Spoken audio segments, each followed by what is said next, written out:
नमस्कार शेतकरी मित्रांनो, आज दिनांक 26 जुलै 2024. शेतकरी मित्रांनो, राज्यातील वातावरणात मोठ्या प्रमाणात बदल झालेले आहेत. त्याचबरोबर येत्या काही तासात महाराष्ट्रातील काही भागात पुन्हा पावसाला पोषक वातावरण तयार होताना दिसत आहे. तर मित्रांनो, पाहूयात येत्या 48 तासामध्ये राज्यातील कोणत्या भागात पावसाचा जोर वाढणार. शेतकरी मित्रांनो, त्यापूर्वी जर तुम्ही चॅनलवर नवीन असाल तर चॅनलला नक्की सबस्क्राईब करा, जेणेकरून तुम्हाला प्रत्येक हवामान अपडेट तुमच्यापर्यंत लवकरात लवकर पोहोचेल.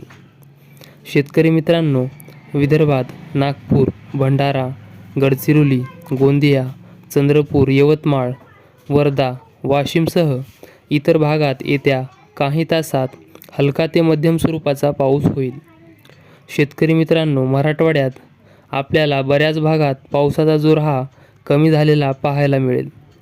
नांदेड, हिंगोली, परभणी, बीड, लातूर, छत्रपती संभाजीनगर, जालन्यासह ढगाळ वातावरण पाहायला मिळेल.